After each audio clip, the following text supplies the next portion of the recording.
Sa ngalan ng Ama, ng Anak, at ng Espiritu Santo. Amen. Sumainyo ang Panginoon. At sumaiyo rin.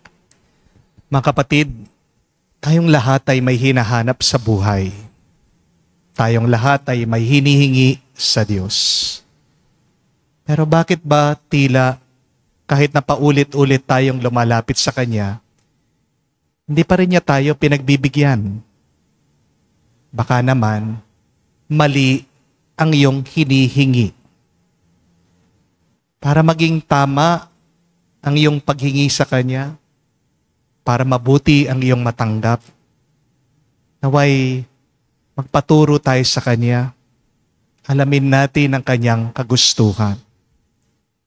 Dahil sa pamamagitan lang ng pagsunod sa kagustuhan ng Diyos, diyan tayo tunay na pagpapalain sa buhay. Mga kapatid, aminin natin ang napakaraming beses na kung saan ang sarili lang nating kagustuhan at nais, ang ating hiningi, ang ating inasam, ang ating hiniling sa Diyos. Nakalimutan natin, unahin natin ang Kanyang kaharian. Sa mga pagkakataon, ng ating pagkakamali at kasalanan, tayo magpakumbaba, aminin natin ang ating mga pagkakasala. Inaamin ko Sa makapangyarihang Diyos at sa inyo mga kapatid, na lubha akong nagkasala sa isip, sa salita, sa gawa at sa aking pagkukulang. Kaya isinasamo ko sa mahal na Birheng Maria, sa lahat ng mga anghel at mga banal, at sa inyo mga kapatid, na ako'y ipanalangin sa Panginoong ating Diyos. kaawaan tayo ng makapangyarihang Diyos, patawarin tayo sa ating mga kasalanan, patnubayan tayo sa buhay na walang hanggan. Amen. Panginoon, kaawaan mo kami. Panginoon, kaawaan mo kami. Kristo, kaawaan mo kami. Kristo, kaawaan mo kami. Panginoon, kaawaan mo kami. Panginoon, kaawaan mo kami. Manalangin tayo. Ama naming makapangyarihan, ang iyong dakilang pagkamawain ang nangingibabaw sa aming ginagawang kabutihan at dinadaing na mga kahilingan. Ang kagandang loob mo sa amin ay gawin mong mag-umapaw upang ang kasalanan pinangangambang ihingi ng kapatawaran, nang budhi naming takot na ikaw ay lapitan, ay iyong patawarin ng lubusan. At ang ipinag-aalangan naming hilingin sa pagdarasal ay iyong pagbigyan aming makamtan sa pamagitan ni Jesucristo kasama ng Espiritu Santo magpa sa walang hanggan. Amen.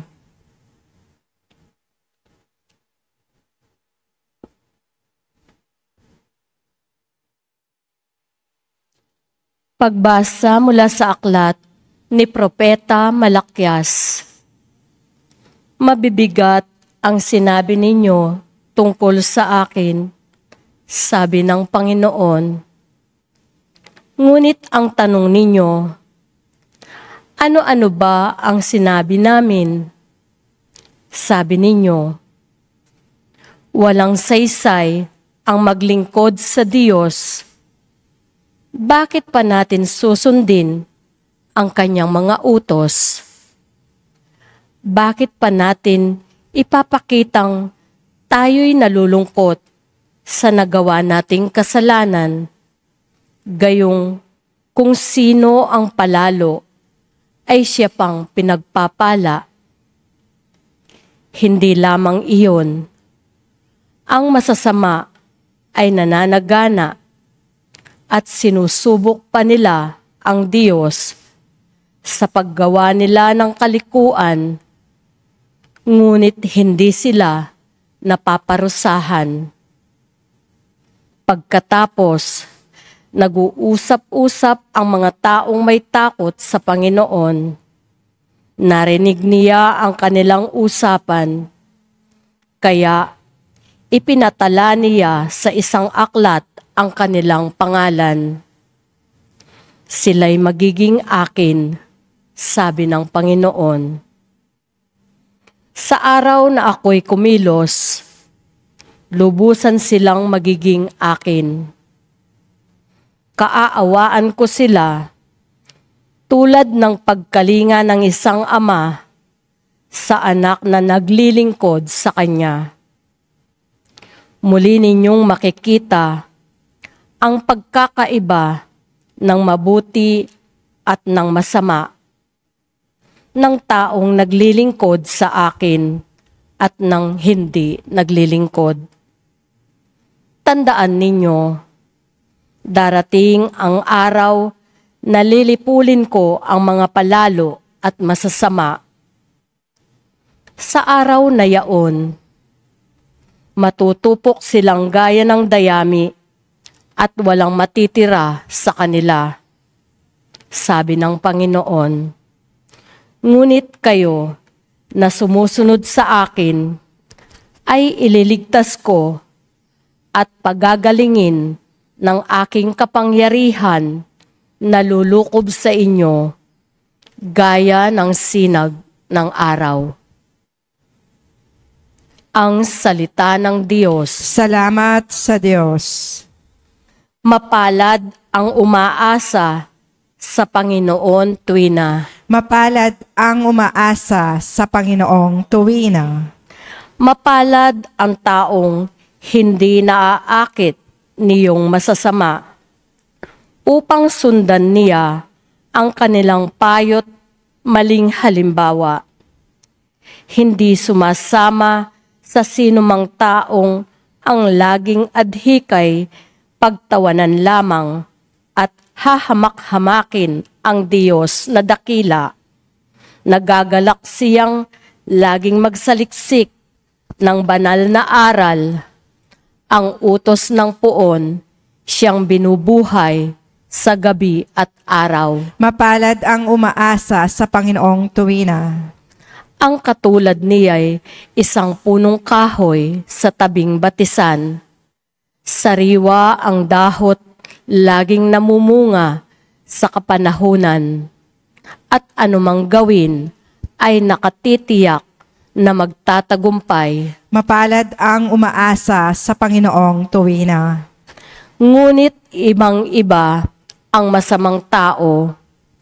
Ipa ang kawangis, siya'y natatangay at naipapadpad kung hangi umihip.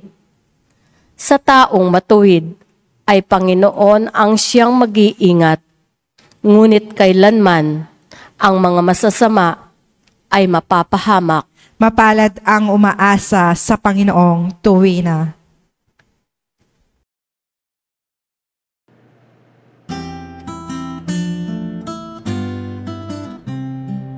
Alleluia, alleluia, alleluia, alleluia, alleluia, alleluia, alleluia, alleluia, alleluia, alleluia, alleluia, alleluia. Kami iyong pangaralan upang aming matutuhan ang salitang bumubuhay. Alleluia, alleluia. Sumainyo ang Panginoon. At sumaiyo rin. Ang mabuting balita ng Panginoon ayon kay San Lucas. Papuri sa iyo, Panginoon. Nung panong yon, sinabi ni Jesus sa kanyang mga alagad, ipalagay natin ang isa sa inyo'y nagpunta sa isang kaibigan, isang hating gabi at nagsabi, kaibigan, bigyan mo muna ako ng 3 tinapay. Dumating kasi ang isa kong kaibigan naglalakbay at wala akong maihain sa kanya. At ganito naman ang sagot ng kanyang kaibigan sa loob ng bahay. Huwag mo akong gambalain. Nakatarangka na ang pinto at nakahiga na kami ng aking mga anak. Hindi na ako makakabangon pa upang bigyan kita ng iyong kailangan. Sinasabi ko sa inyo, hindi man siya bumangon dahil sa kanilang pagkakaibigan, babangon siya upang ibigay ang hinihingi ng kaibigan sa pagpupumilit nito. Kaya't sinasabi ko sa inyo, humingi kayo at kayo'y bibigyan. Humanap kayo at kayo'y makakasumpong. Kumatok kayo, ang pinto'y bubuksan para sa inyo. Sapagkat tumatanggap ang bawat humihingi, nakakasumpong ang bawat humahanap, at binubuksan ang pinto sa bawat kumakatok. Kayong mga ama, bibigyan ba ninyo ng ahas ang inyong anak kung humihingi ng isda? Bibigyan ba ninyo siya ng alakdan kung siya'y humihingi ng itlog? Kung kayong masasama ay marunong magbigay ng mabubuting bagay sa inyong mga anak, gaano pa kaya ang inyong amang nasa langit? Ibibigay niya ang Espiritu Santo sa mga humihingi sa Kanya. Mga kapatid, ang mabuting balita ng ating Panginoon. Pinupuri ka namin, Panginoong Hesukristo. Magandang araw po muli sa inyong lahat. May prinsipyo po akong ituturo sa inyo na magbibigay sa inyo ng kapangyarihan at lakas. At gusto ko pong maintindihan nyo ang prinsipyong ito. Tandaan nyo po ito. Ang paghingi ay nasa iyo, pero ang pagbibigay ay nasa Diyos. Uulitin ko po, i-memorize nyo. Ang paghingi ay nasa iyo, pero ang pagbibigay ay nasa Diyos. In other words, the input is up to you, but the outcome is up to God. Ano po ang sabi ng ating Panginoong Hesukristo sa mabuting balita sa Ebanghelyo? Ask and you shall receive. Seek and you shall find. Knock and the door will be open for you. The secret to having anything in life is this. Makinig po kayo ha. Tandaan niyo po ito ha. Huwag niyong kakalimutan. Ano yung sikreto para makuha mo kahit ano dito sa buhay? Isa lang po, humingi. Ask. Period. Ganun lang po kadali. Huwag niyo na pong papahirapan ng iyong sarili. Amen? Meron tayo dapat matutunan sa buhay. Ito ay ang kakayahan na humingi sa Diyos. Amen? We should know, we should learn the art of asking. Alam niyo po, naiinggit ako dun sa pamangkin kong 8 years old na lalaki.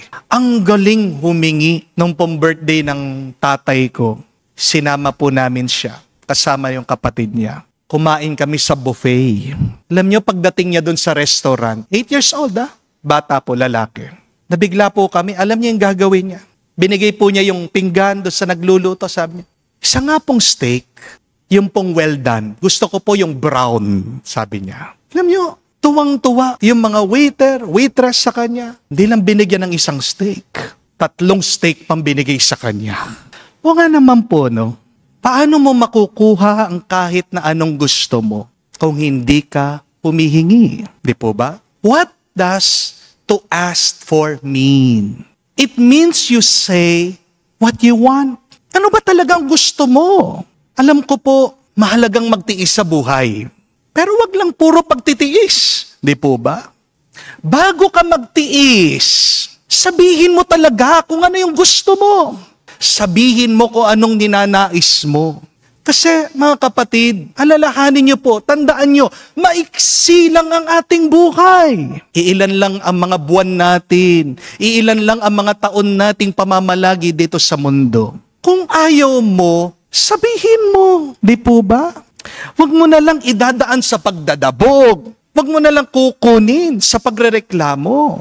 Mga kapatid, huwag ka lang maging mabuting worker. Sana maging mabuting asker ka din. Ito po yung 3 bagay na gusto kong maalaala nyo tungkol sa paghingi sa Diyos. The first one is, asking is the beginning of receiving. Hindi po mag-uumpisa ang proseso ng pagtanggap mo sa grasya ng Diyos kung hindi mo uumpisa nito sa paghingi.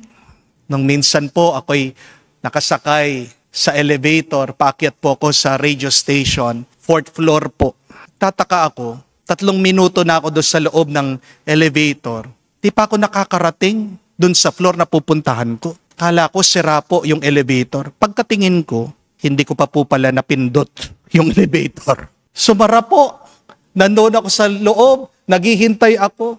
Kaya pala walang nangyayari, hindi ko pinindot. Di po ba? Madalas nararanasan nyo yan sa rice cooker. Pagkabukas mo, hindi pala luto. Nag-swimming pa yung bigas. Bakit? Hindi mo pinindot. Di po ba? Ganyan din mga kapatid. Kapag humingi ka sa Diyos, yan yung pagpipindot mo ng on button para gumana na ang paraan ng Diyos. Ang umpisa ng himala sa iyong buhay ay nasa iyong paghingi. Walang himala kung hindi ka hihingi ng himala. Amen? At paano makukuha ang iyong hinihingi? Hindi ko po alam. Ang alam ko lang po, kapag humingi ka, makakatanggap ka. Mahalaga pa ba na malaman natin kung paano natin matatanggap yung ating hinihingi? Di ba hindi na po? Ang mahalaga, kapag humingi tayo, hindi tayo mapapahiya sa Diyos. So ask away, request away, pray away. Do not worry. How will God do it? How will God answer your prayers? Because the most important thing is God will answer your prayers if you ask. Amen? Number 2, receiving is not the problem. Receiving is automatic. Alam niyo po kung ano talagang pinaka-problema natin. Marami sa atin hindi humihingi. At marami din sa atin hindi marunong humingi. Marami kasi sa atin, meaning niyo po, anong unang ginagawa niyo pagkagising niyo sa umaga? Kukunin niyo cellphone niyo. Di po ba? Kung nag-alarm ka, papatayin mo cellphone. Ano ang susunod na gagawin mo? Hawak-hawak mo na cellphone mo. Aminin niyo, titignan niyo yung Facebook niyo. Manunod kayo agad. Magti-TikTok na kayo agad. Mag-YouTube na kayo agad. Do you really pray? And when you pray, do you really ask the Lord? Yan ang problema. Hindi tayo humihingi sa Diyos. We fail in life because we fail in asking God. At yung iba, umpisa pa lang ng araw, paano inuumpisahan? Sa kabwisitan. Di po ba? Sa galit, sa pagrereklamo, sa pagtatampo sa Diyos. Umpisa ng bagong umaga, bagong grasya. Agad, kine-question ng Diyos. Panginoon, bakit ganyan yung asawa ko? Panginoon, bakit ganyan yung aking anak? Ang tigas ng ulo. Panginoon, bakit meron akong sakit? Panginoon, bakit ang hirap-hirap ko? Ang dami kong utang. Mali yung mga tanong mo. Mali yung paghingi mo. Amen? Purify your questions.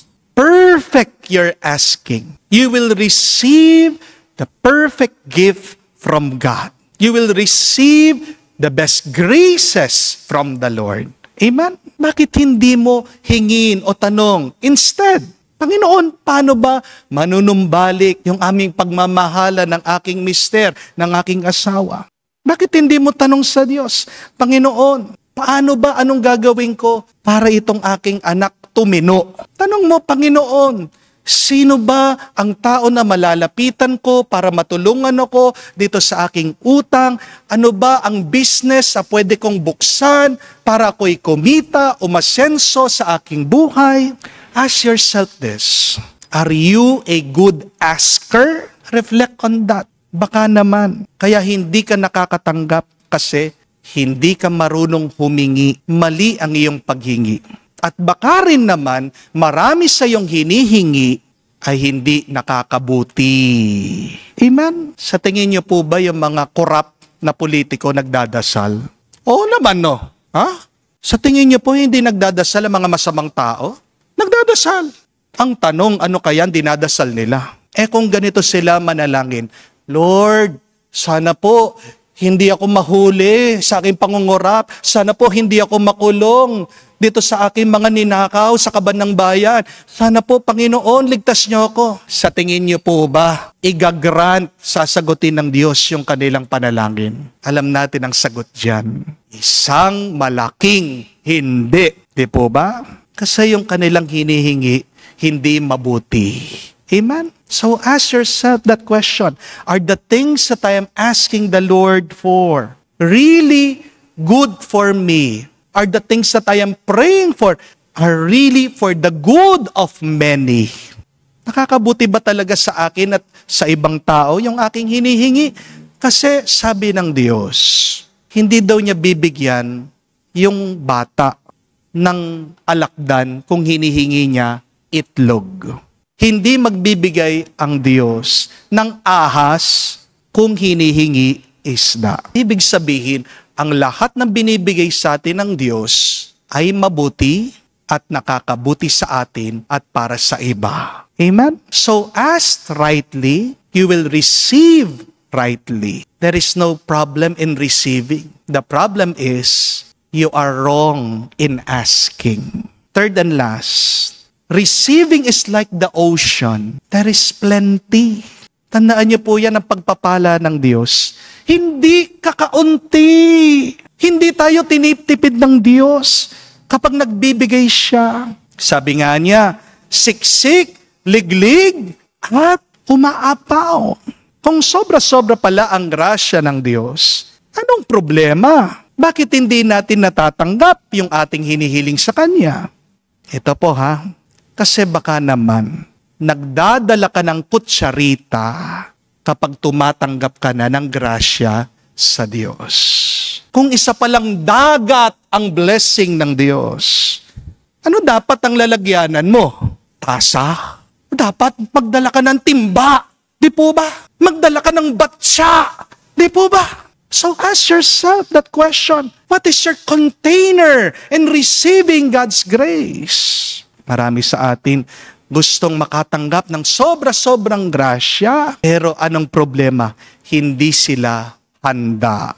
Ngayon ang tanong, paano natin lalakihan ang lalagyanan natin sa mga grasyang pinagkakalob ng Diyos sa atin? Magbigay ka. Because it is only in giving much that we can receive much. Tandaan niyo po, the more that you give, the more you receive. When you give, you multiply your receiving by 10 times. Ang mga pinakamaraming natatanggap ay yung mga taong pinakamaraming binibigay. So do not just be a good asker. Be a good giver. Amen? Kahuli-hulian na po. Here are 2 ways on how you can ask rightly from God so that you can receive rightly from the Lord. Paano ba talaga humingi ng tama at wasto sa Diyos para makatanggap tayo ng mabuti sa Kanya? First one, ask intelligently. Humiling ka ng malinaw. Be specific to God. Palagi ko po yan sinasabi doon sa mga kina-counseling ko. Sobrang dami ng problema, kinakausap ako. Ang advice ko po sa kanilang payo ko, ito. Dapat klaro ka sa hinihingi mo sa Diyos. Huwag ka lang generic, huwag ka lang general. Huwag lang yung sasabihin mong, basta Lord, ikaw nang bahala. O, tingnan mo kung ano nangyayari sa buhay mo. Ayaw mo naman eh. Sinabi mo sa Diyos, bahala ka Lord, tapos binigyan ka. Ay Lord, hindi ito. Ano ba talagang gusto mo? Klaruhin mo, linawin mo sa Diyos. Ano, sino, kailan, saan, magkano? Di po ba? Sinasabi niyo, Lord, sana makabayad ako ng utang. Ang tanong ko, magkano? Siya na pong bahala, binigyan ka piso. Ay hindi po, ano talaga magkano? Naunawaan niyo po? Again, hindi po ganun kahalaga. Paano mo matatanggap yan? Kasi ang Diyos, siyang Diyos ang imposible. Basta't hiningi mo, magtiwala ka, maniwala ka, darating sa iyo. It's a mystery. But what is important is you receive it. Di po ba? Define what you want. Describe your desires. Remember this, our goals are like a magnet. Yung hinihiling mo, hinihila ka ng iyong gusto. The more that you describe your desires, the more that you pull them to you. Kaya hindi binibigay ng Diyos sa iyo kasi hindi siya sigurado, ito ba talagang gusto niya? Di naman niya hinihingi Di po ba? Kapag malinaw ang hinihingi mo, mas madaling darating sa iyo. Amen? Kaya tanungin mo ang sarili mo ngayon, malinaw ba talaga? Klaro ba talaga? Specific ba talaga ako sa aking mga hinihingi sa Diyos? Ask intelligently. But second, ask with faith. Be childish in asking God. Maniwala ka. Kamukha ng isang bata. Kapag hiningi mo, maghintay ka, makukuha mo. Alisin mo na yung pagdududa. Dahil ba na late, the delay, hindi na darating? Tandaan niyo po, pag malaki ang grasya, mas nangangailangan niya ng mas mahabang panahon. Di po ba? Gusto mo agad-agad na dumating sa'yo? Ang dami mong hinihingi sa Diyos. Di po ba? Isang nagiging balakid ng iyong pagtanggap ng grasya ay ang iyong pagdududa. Ang pagdududa, pangmatanda yan. Kahit na alam ko po marami sa inyo matatanda na. Alisin nyo yan. Di nakakatulong sa inyo yan. Ito po ang formula. Ha? Tandaan nyo din po ito. Make plans like an adult, but believe like a child. Ulitin ko po. Make plans like an adult, but believe like a child. Mga kapatid, subukan niyo po. Gawin niyo po for 30 days. Ask the Lord specifically. Trust in Him like a child. You will receive an answer, a miracle, a transformation in your life. 30 days po. Walang mintis. Araw-araw. Gawin niyo pong ugali niyo, habit niyo. Wala namang mawawala sa inyo. Di po ba? Kung walang nangyari, bumalik ka dun sa dati mong ginagawa, magreklamo ka, magngit-ngit ka, magalit ka, maghinanakit ka, wag mo kausapin ng Diyos. Pero, walang mintis mo munang gawin. Yan yung ibig niya sabihin dun sa ask and you shall receive. Nung tinuro ng ating Panginoong Hesukristo, yung ginamit niyang salita dito, walang tigil. It should be progressive. Baka kaya walang nangyayari sa iyo. Baka kaya wala kang tinatanggap dahil tumigil ka na sa iyong paghingi sa Kanya. Amen? Again, my dear friends, do not forget this very powerful principle. The input is up to you, but the outcome is up to God. Ang paghingi ay nasa iyo, pero ang pagbibigay ay nasa Diyos. Harinawa, humingi tayo na may tiwala, kamukha ng isang maliit na bata, at ihanda mo na ang iyong sarili, makatanggap ka ng umaapaw at sobra-sobrang pagpapala galing sa pag-ibig at pagmamahal ng Diyos. Amen. Tumayo po tayo. Nangako si Kristo sa atin. Humingi kayo't bibigyan. Lumapit tayo sa ating Amang nasa langit na may kapanatagan at pananalig. At isabihin, Panginoon, dinggin mo kami. Panginoon, dinggin mo kami. Bilang simbahan, naway italaga natin ang ating mga sarili sa tunay at malalim na buhay pananalangin. Manalangin tayo sa Panginoon. Panginoon, dinggin mo kami. Ang mga taong labis na abala, naway matutong maging bahagi ng kanilang mga gawain ang pananalangin. Manalangin tayo sa Panginoon. Panginoon, dinggin mo kami. Tayo naway patuloy na manalangin kahit na gaano kabigat ang ating kasiraan ng loob dahil sa mga pagsubok sa buhay. Manalangin tayo sa Panginoon. Panginoon, dinggin mo kami. Sa katahimikan po ng ating puso, sabihin natin sa Diyos ang ating mga personal na pangangailangan. Makapangyarihang Diyos, higit pa sa aming mga imahinasyon ang iyong kabutihang loob at sa mga pamamaraang hindi namin maunawaan. Pakinggan mo nawa ang panalangin tinataas namin sa iyo sa pamamagitan ni Kristo aming Panginoon. Amen.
Nangin kayo mga kapatid, parang ating mga paghahain ay kalugdan ng Diyos amang makapangyarihan. Tanggapin nawa ng Panginoon itong paghahain sa iyong mga kamay, sa kapurihan niya at karangalan, sa ating kapakinabangan at sa buong sambayanan niyang banal. Ama naming lumikha, tanggapin mo ang paghahain ng mga alay na iyong inihahabilin at sa pagdiriwang na dapat naming ganapin.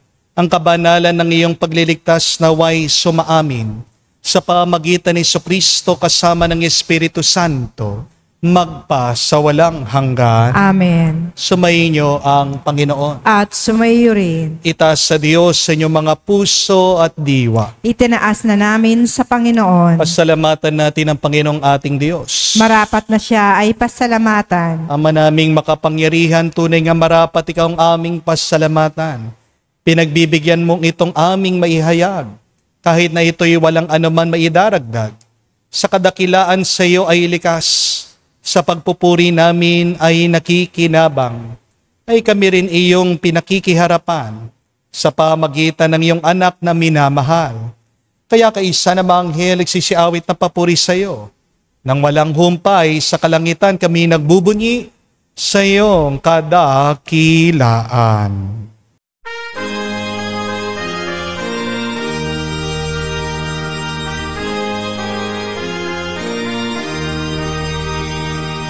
Santo, Santo, Santo, Panginoong Diyos ng mga hukbo.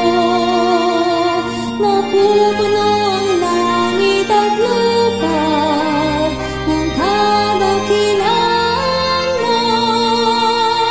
Hosana sa kaitasan, pinagpalang na paninito sa ngalan ng Panginoon. Hosana sa kaitasan, Hosana sa kaitasan. Ama naming banal, ikaw ang bukal ng tanang kabanalan, kaya't sa pamagitan ng iyong Espiritu, gawin mong banal ang mga kaloob na ito, upang para sa amin, maging katawan at dugo ng aming Panginoong Hesukristo.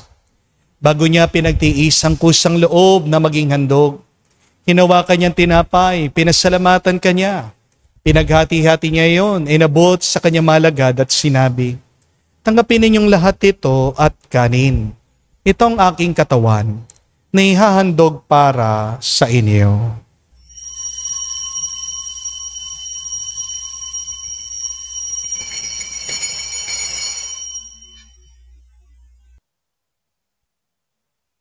Gayon din naman, no matapos ang hapunan, hinawakan niyang kalis. Muli kanyang pinasalamatan.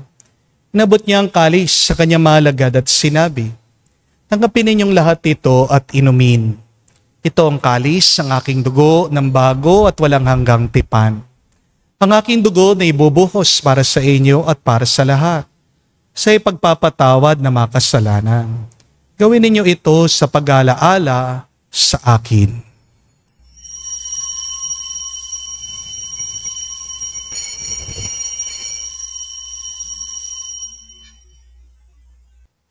Ang misteryo ng pananampalataya.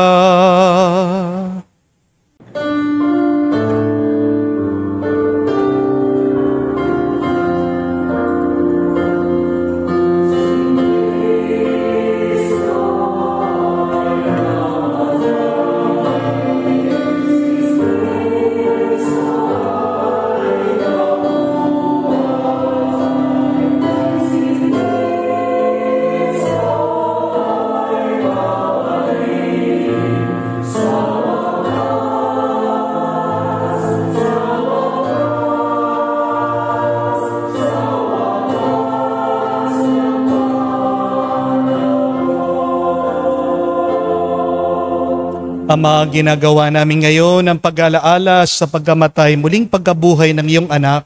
Kaya tinialay namin sa iyong tinapay nagbibigay buhay at ang kalis na nagkakaloob ng kaligtasan. Kami nagpapasalamat dahil kami yung minarapat na tumayo sa harap mo para maglingkod sa iyo. Sinasamo namin kami magsalo-salo sa katawan at dugo ni Kristo. ay mabuklod sa pagkakaisa sa pamagitan ng Espiritu Santo. Ama, lingapin mong iyong simbahan laganap sa buong daigdig. Puspusin mo kami sa pag-ibig. Kaisa ni Leon ang aming Santo Papa, si Florentino aming Arsobispo at ng Tanang Kaparian. Alalahanin mo rin ang aming mga kapatid na nahimlay may pag-asang sila'y muling mabubuhay. Gayon din naman lahat ng mga pumanaw. Kawan mo't sila't patuloyin sa iyong kaliwanagan. Kawan mo't pagindapating kaming lahat, makasalo sa iyong buhay na walang wakas. Kaisa na mahal na Birhen Maria, Ina ng Diyos. Kaisa ni San Jose ang kanyang maluwalhating esposo. Kaisa ng mga apostol at lahat ng mga banal na namuhay dito sa daigdig na kalugod-lugod sa iyo. May pagdiwang nawa namin ang pagpupuri sa ikararangal mo sa pamagitan ng iyong anak aming Panginoong Hesu Kristo. Sa pamamagitan ni Kristo, kasama niya at sa Kanya, ang lahat ng parangal at papuri ay sa iyo, Diyos Ama, makapangyarihan, kasama ng Espiritu Santo, magpasawalang hanggan. Amen, amen, amen. Sa nakagaling na utos sa turo ni Jesus sa Panginoon natin at Diyos, ipahayag natin ng lakas, loob.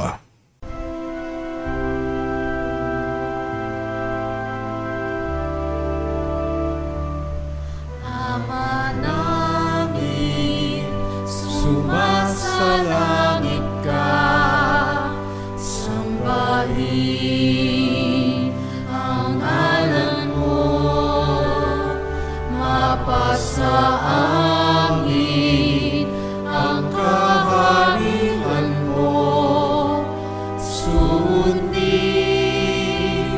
ang loob mo dito sa lupa, para lang sa langit.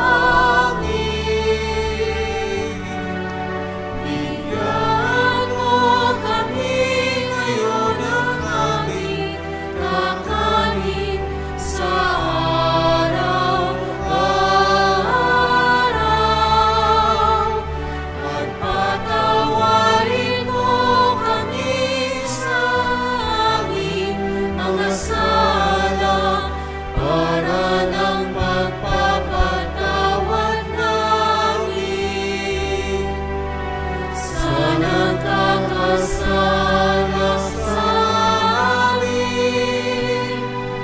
At huwag mo kami ipahintulot sa tukso, at iadya mo kami sa lahat ng masama. Hinihiling namin kami adya sa lahat na masama, pagkalooban ng kapayapaan araw-araw, iligtas sa kasalanan, ilayo sa lahat ng kapahamakan, samantalang aming pinanabikan ang dakilang araw ng pagpapahayag ng tagapagligtas naming si Hesu Kristo. Sapagkat iyo ang kaharian at ang kapangyarihan at ang kapurihan magpakailanman. Amen. Panginoong Hesu Kristo, sinabi mo sa mga apostol, kapayapaan ang iniiwan ko sa inyo. Ang aking kapayapaan binibigay ko sa inyo. Tungayan mo ang aming pananampalataya. Huwag ang aming pagkakasala. Pagkalooban mo kami ng kapayapaan at pagkakaisa ayon sa iyong kalooban. Kasama ng Espiritu Santo, magpasawalang hanggan. Amen. Kapayapaan ng Panginoon ay laging sumainyo. At sumaiyo rin. Magbigayan po tayo ng kapayapaan sa bawat isa. Peace with you po. Kapayapaan po sa inyong lahat.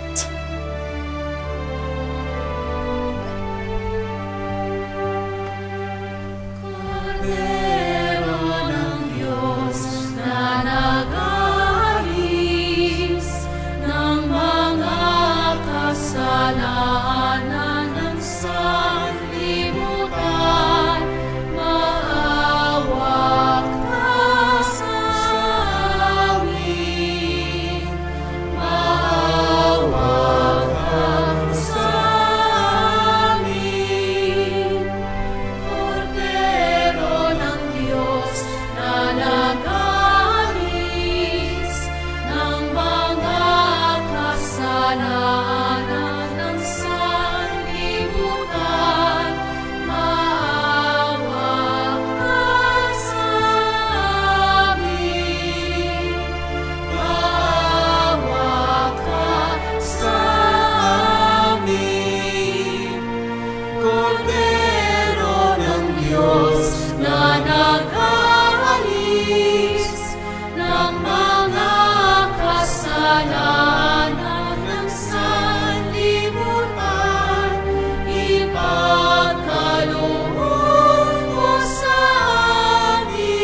Mga kapatid, naririto ang ating Panginoong Jesucristo, ang Kordero ng Diyos. Siya nag-aalis sa mga kasalanan ng sanlibutan. Mapalad tayong lumalapit sa piging ng Kordero. Panginoon, hindi ako karapat-dapat na magpatuloy sa iyo, ngunit sa isang salita mo lamang ay gagaling na ako.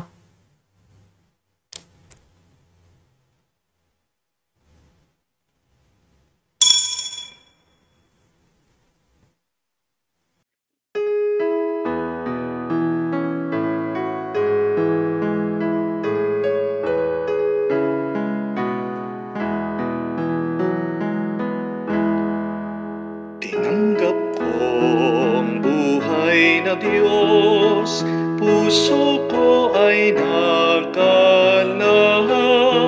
Tinanggap ko ang buhay na Diyos, puso ko ay natuwa. Tinapay siya ng buhay, hinati at binigay para mangbigay buhay. Huwag mangamba kailanman. Tinanggap ko buhay na Diyos, puso ko ay nagalak. Tinanggap ko buhay na Diyos, puso ko ay natuwa. Siya'y daan ng buhay, inasam ka ng Ama, umuwi ka sa Kanya, makaisa sa piling niya. Tinggap ko ang buhay ng Diyos, puso ko ay naghalak. Tinanggap ko ang buhay na Diyos, puso ko ay natuwa.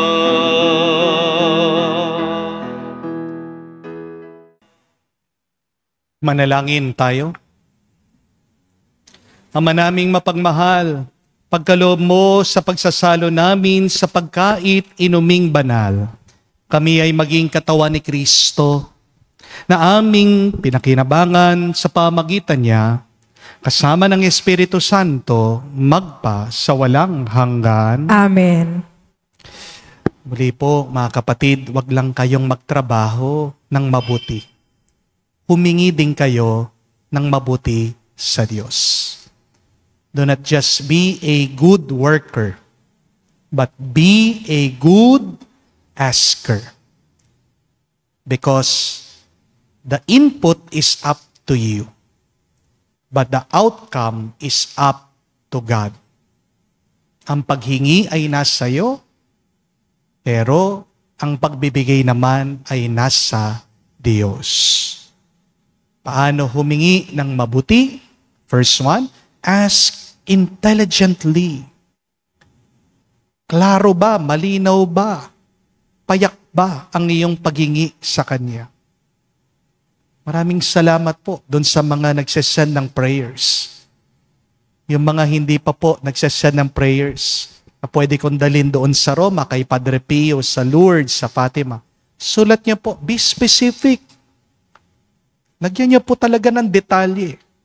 Sino, ano, saan, magkano.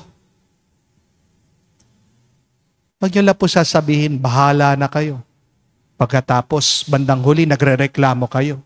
Eh, sinabi mo sa Diyos, bahala ka eh. Ano talagang gusto mo? Ask intelligently. But secondly, ask faithfully. Merong pagtitiwala kamukha ng isang maliit na bata. Alisin mo yung pagdududa mo. Yes, plan like an adult, but trust like a child. Yan yung magandang combination. At sabi ko nga po, Gawin natin for 30 days. Simulan niyo po ngayon. Kagising niyo pa lang. Mamaya na yung TikTok, Facebook, YouTube, mga pinapanood niyo. Kagising niyo pa lang. Dapat klaro na ano yung hinihingi mo sa Diyos. Gawin niyo po walang mintis araw-araw. Ask for it 3 times within the day. And then, pagkatapos po ng 3 beses, say, Glory be. Glory be. Purihin mo ang Diyos. Sinasabi ko po sa inyo, pag ginawa nyo yan, makakatanggap kayo ng milagro, himala, biyaya, hindi kakaunti, kundi siksik, liglig, umaapaw. Nang ibig sabihin, sobra-sobrang grasya. Sumayin niyo ang Panginoon. At sumaiyo rin. At kayo basbasan ng Diyos, makapangyarihan sa lahat. Sa ngalan ng Ama, ng Anak, ng Espiritu Santo. Amen. Ang ating misa'y natapos na. Umayo kayo sa kapayapaan ni Kristo. Salamat sa Diyos.